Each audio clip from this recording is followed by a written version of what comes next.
All right. 5 days of fat loss, day two. Day two, we're talking about eating enough. So the first day we talked about one of the mistakes I see women make that keep them from losing fat is they're not eating enough protein. Day two, we're going to talk about the other mistake I see a ton of women make is not eating enough, period. And so we're going to dive in today about how much should you be eating and why that, like, it seems to not make sense. Why would you need to eat more to lose weight, right? So we're going to be diving into that today. So, all right, guys. So if you are new to listening, maybe you're like, oh, 5 days of fat loss. What is this? So my name is Lori Aikman. I am a nurse practitioner. I work in weight loss. I also work in hormone optimization for women. And I'm talking through the number one complaint I hear from women is weight loss. They can't lose weight, or they're gaining weight. And a lot of times they're like, I'm doing the things. I'm exercising, I'm eating healthy, but I'm still gaining. The other complaint I hear too is energy levels, not having enough energy. Like, I got a good night's sleep and I'm still tired, right? And a lot of times women are like, if I could just lose weight, then I would have more energy. So we're going to talk about what it takes to lose weight, specifically what it takes to lose fat. Because we don't want to be losing our muscle, right? We actually want to maintain our muscle. I talked about some of that in day one about how we want to maintain our muscle and we've got to eat enough protein to do that. But then mistake number two that I see so many women, I literally have this conversation with women every week, is they've got to eat more. I'm thinking of a particular patient the other day. She's what age range? I think she's in her 50s, if I remember correctly. She is like walking like 3 to 4 miles a day, like 5 days a week or something like that. She's also going to the gym, 3-4 days a week on top of that. So she's doing at least an hour of exercise most days of the week. And she was probably eating somewhere between 1,000 to, I would say, max 1,200 calories. So she's like, comes in and she's frustrated and she's like, I'm not losing weight. Like, I lost some, but now I plateaued and I don't know what's going on. And I told her, I was like, you need to eat more food. And I know that can be like so confusing. I've had women say to me, I'm here to lose weight, but you're telling me I need to eat more food. They're like, this doesn't compute. Like, this doesn't make sense. Why are you telling me to eat more if I want to lose weight? And I blame it on like the cardio machines or like, right. We got told that a pound of, like when we gain a pound, it's worth like 3,500 calories, right? 700 calories a day, or am I doing the math wrong? That, basically we have this in our head. Okay. I need to burn more calories in order to lose weight, because a pound is 3,500 calories. So I just need to have this deficit of 3,500 calories to burn a calorie each week. I mean, and we see it everywhere. You use an app on your phone. I got my kids on there, but you use MyFitnessPal, you use Fitbit, right? They're putting you at a calorie deficit. Like, you just need a calorie deficit and you're going to lose weight. And that, yes, we do. Like, if you're eating more than your body needs, your body's going to store it as fat. Yes.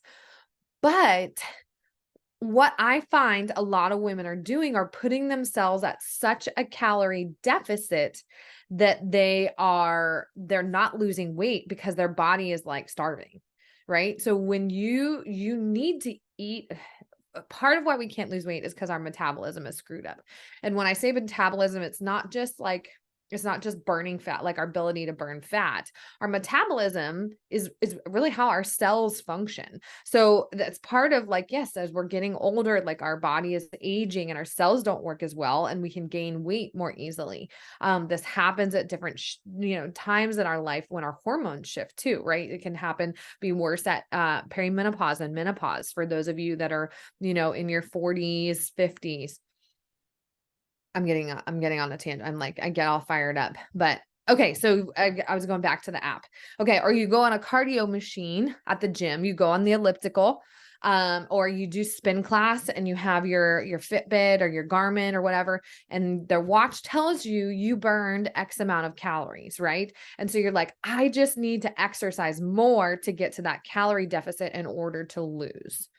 But when you are at such a calorie deficit, something can happen where, right, your body is like, I talk about this in other episodes, but that when you're at such a calorie deficit, your body perceives it as stress. Your body goes, I'm starving. So the signal goes to your brain, to your hypothalamus, goes through this cascade. Your thyroid gets triggered to turn down your metabolism. It's like, whoa, I don't have enough food. I don't know. If we think back, our body is hardwired for survival.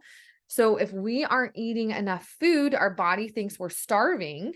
Our bodies, like how we're programmed, how we're wired in order to survive, is our thyroid turns down our metabolism and says, let me not burn as many calories because I need to be able to survive if I'm not going to have food. So I don't want to use more calories than necessary. So let me turn down my metabolism, right? So you're not going to burn. So you're doing all this work. You're busting your ass in the gym. Let's be frank. You're eating this super restrictive diet and you're not losing. Okay. And some of you might even be, you're like, I'm restrictive and I heard this from people this week. I did a couple talks this week at gyms. And one of the coaches at the gyms was even saying, I felt inflamed and I felt puffy. And I was like doing all these workouts and trying to eat paleo, because when your body doesn't get enough nourishment like that and it's in starvation mode, that's a stressor. Stressors drive up cortisol. It drives up our blood sugar and insulin, and that creates a setting of inflammation. It creates inflammation in the body. So some of you might be like, I'm doing all this hard work, but I feel like puffy and I'm not getting the six pack that I want. So I know I'm getting all heated and passionate about this subject. So some of you just need to eat more food, but it's easy for me to say that and go, you just need to eat more food. This might be something that you need to work up to be frank. So if you are that person, you are eating, 1,200 calories a day and you go to 1,800 calories a day, your body might be like, whoa, and you probably will gain some water weight real fast. And you're going to be like, oh my gosh, I'm gaining weight. And then you're going to freak out. But so this can be done a little more slowly. This is like something, if you've been at a deficit for a while, you might have to go through, sometimes we call this refeeding, where you are training your body that like, okay, it's okay to eat more calories. And yes, you actually might gain some weight when this happens initially, but as long as you are, I would say, working with somebody that can help you through this process, you are really honing in, like we said on day one, you're eating enough protein so that you are building muscle, and you're also doing some strength training.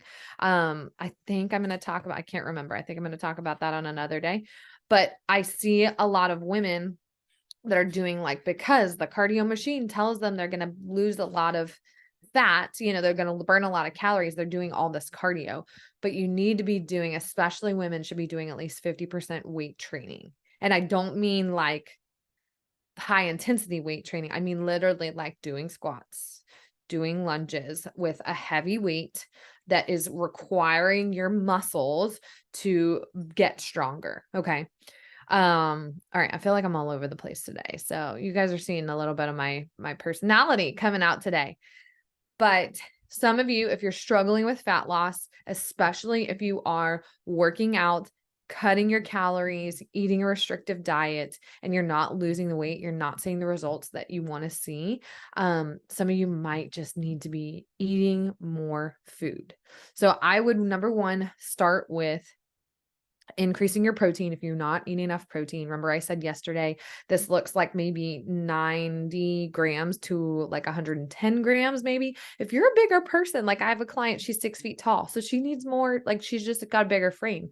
So she needs more protein than that. But I would say maybe average female, average height female, if you're like I don't know, 5'4" or something, you want to be getting in like 90 to maybe 100, 110 grams of protein per day. Then, the other like carbs and fat are really going to depend on your activity level. There's some science around eating more carbs on your building muscle days and then eating maybe lower carb, I don't mean keto, on days where you're going to do more a cardio day and more high intensity. And so FYI, I know I'm throwing a lot of things at you today. We shouldn't be doing high intensity of cardio every day. Okay. Our body actually needs time to recover. So, all right, I'm going to end it there, or else I'm just going to keep talking and talking and talking. But we're going to be back for 3 more days this week, talking about 5 days of fat loss and what you need to do in order to lose fat. Also, before I go, if you're listening to this and you're like, I think she can help me, like I've been struggling with losing weight, I think my hormones might be involved, you're thinking something like that, I invite you to just fill out an interest form. So if you go to loriaikman.com/join, I hope I said that link correctly. It's going to take you to a form to fill out, to just say, hey, this is my problem. This is what I've done about it. And this is, this is what I really want. This is the results I want in my body. And what we'll do is reach out and schedule a call with you and just say, hey, like it's no pressure. It's not like we're going to be pushing you to do something. It's just a time for you and I to chat, to me to understand what you need, get a better feel of what you might need. And then I can let you know how I could help you if that's the right fit. You and I might get on the call and you'll be like, she annoys me. Nope, I don't want to work with her. And that's totally fine. But like at some point, I heard this on another podcast and I appreciated that this doctor said that. Some of you are just like listening and getting information and you're going to try to DIY and you're going to try to DIY. But at some point you just need that outside person. You need that objective expert that can look at what you're doing and help you see what you can't see and help you get the results that you really want. Part of how I do that is with lab testing and looking at actually data of what's going on in your body. So again, if you're interested, go to loriaikman.com/join and fill out the form and we'll be in touch. All right. I'll talk to you tomorrow.